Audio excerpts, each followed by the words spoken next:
que je vais partager sur un thème, sur entraîne-toi avec les membres de ta famille. Et pour cela, nous allons partager un verset. Mais avant tout, donc, j'aimerais simplement nous exhorter en disant que il y a un moment où notre entraînement fera en sorte que nous puissions être éveillés, nous puissions être debout face à toutes sortes d'hostilités, face à toutes sortes de pressions. Il y aura un moment où peut-être on n'aura plus le temps, on n'aura plus l'authentique Bible. Donc, puisque on entend passer par là que ça va être réformé, ça va être réécrit. Donc, du coup, on n'aura plus la vérité, puisque la vérité va être corrompue. Donc, c'est pour ça que il est important de nous imprégner de la parole de Dieu. Pourquoi? Parce que cela permettra à ce que, même si la vérité, elle est tronquée, même si elle est écorchée, mais en nous, nous avons la vérité, puisque nous avons avalé la vérité, parce que nous avons habitué notre corps à s'imprégner de la vérité. Ça, c'est un.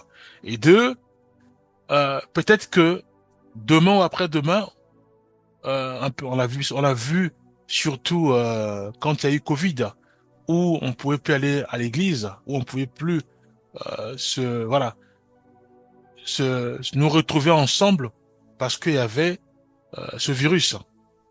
Donc aujourd'hui, il est plus qu'important que nous puissions nous entraîner à prier, nous entraîner à lire la parole de Dieu, nous entraîner à nous exhorter, nous entraîner à marcher dans la pureté, nous entraîner à marcher dans la sanctification, nous entraîner à obéir à notre Seigneur. Pourquoi? Parce que plus nous entraînons, plus aussi euh, ça va être facile pour nous de marcher dans la pureté, de marcher dans la sanctification, de marcher dans l'obéissance à la parole de Dieu. Plus nous entraînons, plus aussi nous maîtrisons la parole de Dieu.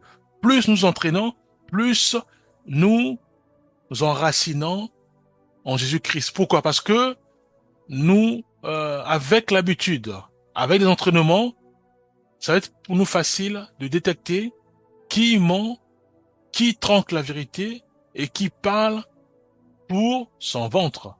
Voyez-vous? Donc, on peut être face à un frère ou à une sœur. On sait que ce qu'il dit, c'est pour me pousser à donner l'argent, mais c'est pas pour me pousser à croire en Jésus-Christ. Pourquoi? Parce que j'ai habitué mon corps, mon âme, mon esprit à m'entraîner sur la méditation biblique, à m'entraîner sur à, enseigner à mes frères et sœurs, à m'entraîner à obéir à la parole de Dieu, à m'entraîner à pratiquer la parole de Dieu. Voyez-vous? Donc, il est important que nous puissions nous entraîner sur l'œuvre de Dieu. Alors, certes, cela implique à ce que nous-mêmes, que nous soyons engagés, et cela aussi implique à ce que si nous avons des enfants ou si nous sommes dans une famille, que nous puissions aussi impliquer tous nos bien-aimés aussi à, à la même pratique, à s'entraîner mutuellement pour que le jour où il n'y a plus d'église, le jour où on peut plus lire la parole de Dieu, mais déjà nous avons déjà les bases au sein d'une famille, au sein d'un couple, puisque nous nous entraînons constamment. Voyez-vous? Donc nous allons commencer à prier dans nos maisons, nous allons commencer à nous échanger dans nos maisons, nous allons commencer à nous exhorter dans nos maisons. Pourquoi? Parce que il y a eu l'habitude. Parce que Jésus-Christ nous a aidés finalement à faire de cela notre mode de vie, qui consiste à prier en famille, qui consiste à échanger en famille, sur la parole de Dieu, qui consiste à nous soutenir dans la prière. Voyez-vous? Pourquoi? Parce que ça va beaucoup nous aider euh, au moment où il y aura plus d'église, au moment où il y aura même plus de réseaux sociaux, au moment où il y aura même plus euh, l'évangélisation soit dans la rue. Donc, il est important que nous puissions nous entraîner avec les membres de nos familles. Voyez-vous? Alors, si j'ai du mal à partager l'évangile, j'ai du mal à enseigner, j'ai du mal à exhorter, à ce moment-là, le mieux à faire, c'est de m'entraîner avec les membres de ma famille. Donc, ça peut être mon père, ma mère, ça peut être mes enfants, ça peut être mon épouse, ça peut être mon époux, ça peut être mon meilleur ami. Je m'entraîne à lui exhorter en m'appuyant sur la parole de Dieu. Plus je m'entraîne, plus je m'entraîne, à ce moment-là, ça va être difficile pour moi maintenant d'avoir honte. Pourquoi? Parce que il y a eu l'entraînement à la maison. Je me suis entraîné. Voyez-vous? Donc je connais la parole de Dieu. Je me suis entraîné et le Saint-Esprit m'a fortifié. À ce moment-là, face à un frère ou une sœur dans la rue qui manifeste le mal, qui véhicule le mal, à ce moment-là, j'ai la capacité, j'aurai la capacité maintenant de véhiculer l'amour, de véhiculer la paix, de sorte à décimer ou à absorber le mal que l'autre en face véhicule. Voyez-vous, parce que au préalable, je me suis exercé à la maison, dans ma famille, avec mon époux, avec mon épouse, voyez-vous, avec mes grands-parents, donc mon grand-père, ma grand-mère, voyez-vous, pour être prêt. Un chrétien ou une chrétienne, la chrétienne doit toujours être prête. Prête à partager l'évangile, prête à secourir, prête à véhiculer la parole de Dieu, prête à véhiculer l'amour, là où il y a le chaos, là où il y a le malheur, là où il y a toutes sortes d'hostilités. La chrétienne, elle doit être prête pour partager l'évangile qu'elle a déjà acquise en elle, qu'elle a déjà avalé en elle. Voyez-vous? Donc, mais cela passe par les entraînements. Voyez-vous? Cela passe par les entraînements. Donc, nous devons nous exercer au sein de nos familles. Donc, nous devons nous exercer au sein de nos foyers. C'est très important. Voilà. Prenons quelques versets. Nous allons prendre Deutéronome 6, verset 7. Je vais lire. Tu les inculqueras à tes enfants et tu en parleras quand tu seras dans ta maison, quand tu iras en voyage, quand tu te coucheras et quand tu te leveras. Donc, voyez-vous la répétition. Donc, il est important de réaliser que la parole de Dieu est de être transmise de père en fils ou de mère en fils ou de mère en, de mère en fils, de mère en petit-fils. Voyez-vous? Donc, la parole, elle doit être transmise en permanence. Pourquoi? Parce que c'est cette parole qui fera en sorte que les membres de nos familles ainsi que nous-mêmes, que nous puissions être debout face à la pression, puissions être debout face à toutes sortes de vagues venant de l'ennemi. C'est la parole qui nous fortifie, qui nous restaure, qui nous ressource. C'est elle qui fera en sorte que, face à la tristesse, la parole est là pour éradiquer la tristesse, enlever la tristesse, pour laisser la joie, pour laisser la paix et l'amour. Voyez-vous? Donc nous devons nous entraîner dans nos maisons, nous devons nous entraîner constamment à prier, à lire la Bible, à s'exhorter mutuellement, à effectuer les chaînes de prière. Voyez-vous? Nous entraîner à s'aider mutuellement dans la prière, dans l'explication de la parole de Dieu. Prenons un autre verset, nous allons prendre Matthieu 18, verset 20. Il est dit, car là où 2 ou 3 sont rassemblés en mon nom, je suis au milieu d'eux. Ça, c'est la foi en Jésus-Christ. Donc, nous devons avoir une foi ferme que le fait de m'entraîner avec mon époux ou mon épouse, le fait de m'entraîner avec mon père ou ma fille, Jésus-Christ est au milieu de nous. Dieu est au milieu de nous et il va nous aider à comprendre mieux la parole de Dieu. Il va nous aider à mieux prier. Il va nous aider à ne plus avoir honte quand nous serons dehors face à un frère ou à une sœur qui recherche la paix, qui recherche l'amour. Voyez-vous, nous devons nous entraîner. Pourquoi? Parce que cela permettra à ce que nous puissions mieux connaître la parole de Dieu. C'est comme un musicien. Alors, certes, il voit son collègue jouer au piano, mais lui, il connaît pas jouer au piano. Et comment il fait pour comprendre ou comment il fait pour mieux jouer le piano? Il est obligé de s'entraîner sur l'instrument, le piano. Donc, plus il s'entraîne, plus il acquiert de la connaissance. Plus il s'entraîne, plus il va connaître maintenant comment jouer sur l'outil, sur le piano. Voyez-vous, c'est logique. Donc, plus je m'entraîne à la maison à exhorter mon père, ou à exhorter mon fils, ou à exhorter mon époux, ou à exhorter ma mère, plus je m'entraîne, plus le Saint-Esprit va m'aider maintenant à acquérir de la connaissance. À ce moment-là, il y aura des cas où déjà, vu que j'ai déjà de la connaissance pour traiter par ce genre de cas, à ce moment-là, j'ai des versets qui vont sortir. Pourquoi? Parce que j'utilisais souvent ces versets quand je m'entraînais avec mes parents. Je prends un cas d'un frère qui est alcoolique. Le frère veut sortir de l'alcool, mais il n'arrive pas. Or, moi, avec mes parents, moi avec mon époux, moi avec mon épouse, nous nous sommes entraînés sur ça. Ça veut dire que j'ai au moins de la connaissance. J'ai les versets pour aider ce frère réellement à s'appuyer sur Christ et à se débarrasser de l'alcool. Pour que Dieu l'aide, qu'il soit délivré de l'alcoolisme, voyez-vous. Donc à ce moment-là, pour moi, ça va être naturel, ça va être limpide, ça va être sans faire d'effort. Je commence à encourager le bien-aimé, par exemple, qui est drogué, qui prend du chanvre, qui prend de l'herbe, qui est prostitué. Voilà, ça va être naturel pour moi. Pourquoi? Parce que je me suis longuement entraîné avec mes parents. Voyez-vous? Donc, il y aura des versets bibliques que j'utilisais souvent lors de mes entraînements. Et ces versets vont commencer à consoler, à fortifier ce bien-aimé. La liste est longue. Ça peut aussi être simplement moi-même. Je suis face à des épreuves ou face à des tribulations où vraiment tout est bloqué. Je sens que tout est bloqué. J'ai du mal à en sortir. Ça peut être des problèmes financiers.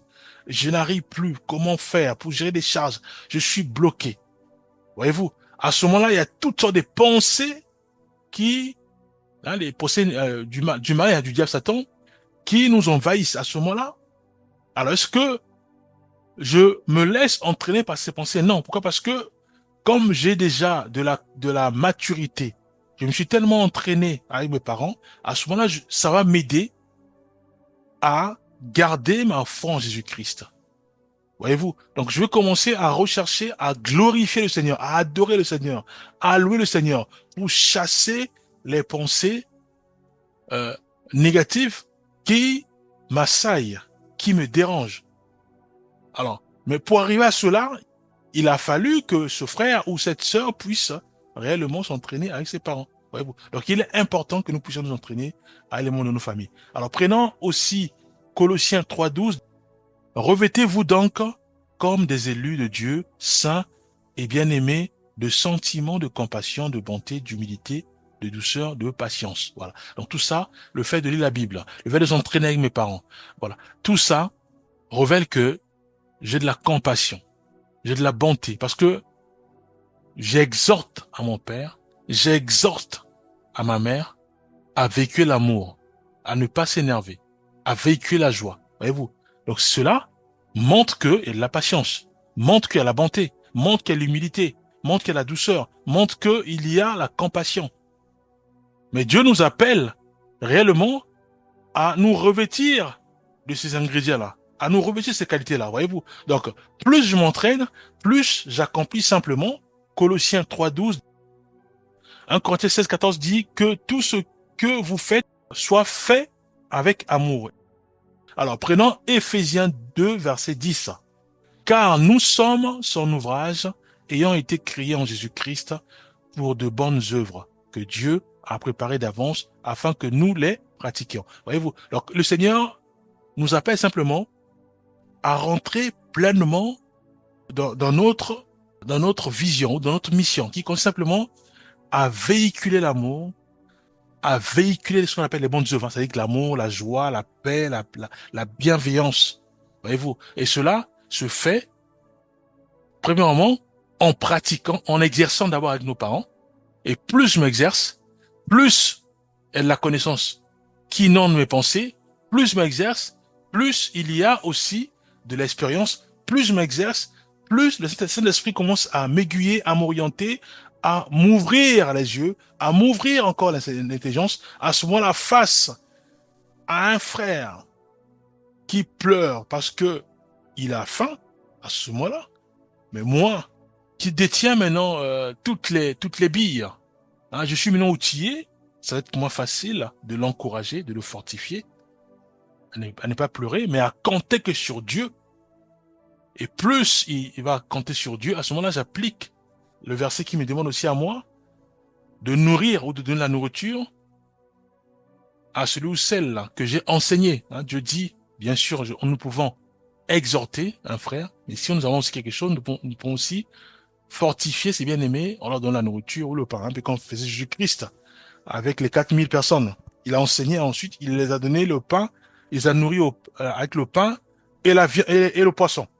Alors prenons un autre verset, prenons Colossiens 3, verset 13. Supportez-vous les uns les autres, et si l'un a un sujet de se plaindre de l'autre, pardonnez-vous réciproquement, de même que Christ vous a pardonné, pardonnez-vous aussi. Alors ici, Dieu nous fait comprendre ceci, que lors de nos entraînements, il y aura peut-être soit des incompréhensions, voilà, beaucoup de choses. Nous devons réaliser que Dieu nous appelle déjà à comprendre l'autre et aussi à pardonner. Hein. Si, par exemple, il y a une parole que j'ai pas aimée, Dieu m'appelle, moi, à supporter et à pardonner automatiquement. Voyez-vous. Mais cela ne doit pas être des freins ou faire en sorte que nous puissions arrêter de nous entraîner. Non, nous devons au contraire nous entraîner constamment dans la maison. Ça peut être des sujets où je suis par exemple un prostitué. Toi, tu dois venir euh, m'encourager, me fortifier à ne plus se prostituer. Donc forcément, en face, il va commencer à sortir des phrases, des mots. Voilà. Donc moi, je dois jouer le jeu parce que je dois aussi acquérir de la connaissance de de mon fils ou de ma fille qui m'exhorte, hein, qui joue le jeu. Voyez-vous? Et vice versa. Et moi aussi, je peux, voilà, prendre le rôle d'un frère qui exhorte, par exemple, une personne, par exemple, qui n'a pas de toit, qui dort dans la rue. Voyez-vous? Alors, tout ça, c'est l'entraînement. Ça se passe à la maison. Donc, nous devons nous entraîner avec nos enfants. Nous entraîner avec les membres de nos familles. Nous entraîner constamment. Voyez-vous? Et cela, ça doit être fait avec sérieux. Fait avec sérieux. Pourquoi? Parce que, puisque derrière, nous tirons instruction. Derrière, nous recevons la sagesse. Voyez-vous? Et à ce moment-là, ça doit rester en nous. Pourquoi? Parce que, dehors, face à un frère qui est déprimé, pour nous, ça va être facile de l'encourager, de le fortifier, afin que la joie de Christ continue à résonner dans son cœur. Donc nous devons nous exhorter mutuellement et nous devons nous entraîner avec les membres de nos familles. Nous allons prendre Josué 24, verset 15. Moi et ma maison, nous servirons l'Éternel. Voyez-vous? Donc ici, c'est une affirmation. Moi et ma maison, nous servirons l'Éternel. Dans ce monde, il y a forcément des choix à faire et des décisions à prendre. Il y a certains qui ont choisi de servir le diable, qui ont choisi d'aller dans les clubs, dans toutes sortes de clubs lucifériens. C'est un choix qu'ils ont fait et ils ont pris des décisions. Nous avons fait notre choix à nous, qui consiste simplement à suivre Jésus-Christ. Nous avons pris des décisions qui consistent à être comme Jésus-Christ. Voyez-vous? Donc, il est important de réaliser que, en tant qu'enfant de Dieu, en tant qu'un frère, une sœur qui aspire à être comme Jésus-Christ, nous devons aussi réaliser que, de la même manière que nous avons pris une décision, nous devons aussi aider les membres de nos familles à nous suivre, puisque nous avons pris des bonnes décisions, qui consistent simplement à véhiculer l'amour, qui consistent simplement à marcher avec notre croix. Prendre notre croix. La croix, c'est quoi? Ça peut être les galères, ça peut être toutes sortes de difficultés. C'est ce qu'on appelle la croix. Voilà, nous n'abandonnons pas nos croix comme font ceux et celles qui ont choisi qui ont préféré de suivre le malin, le diable, pour avoir des richesses, pour avoir l'argent. Voilà, ils ont jeté leur croix. Mais nous avons choisi de suivre Jésus-Christ. Ça veut dire que nous prenons notre croix. La croix symbolise les douleurs, les maladies, toutes sortes de difficultés que nous recevons ou que nous vivons. Voyez-vous, c'est ça la croix. Nous devons prendre notre croix et suivre Jésus-Christ. Suivre, c'est par la foi. Nous croyons que il va nous désaltérer, il va nous aider, il va commencer à nettoyer nos vies et à faire en sorte que la croix devienne légère. C'est Jésus-Christ seul qui nous aide. C'est Jésus-Christ seul qui nous aide. Seul Jésus-Christ. Voyez-vous? Donc c'est pour ça qu'il est dit, moi et ma maison, nous savons. Donc nous devons faire en sorte que nos enfants puissent recevoir Christ. Faire en sorte que nos parents puissent recevoir Jésus-Christ. Que la parole de Jésus-Christ puisse rentrer aussi dans les cœurs et dans la vie de chaque membre de nos familles. Et cela passe par les entraînements. Nous devons nous entraîner dans nos maisons. Alors prenons un dernier verset. On n'a plus le temps.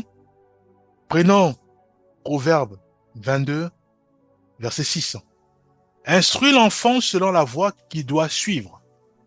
Et quand il sera vieux, il ne s'en détournera pas.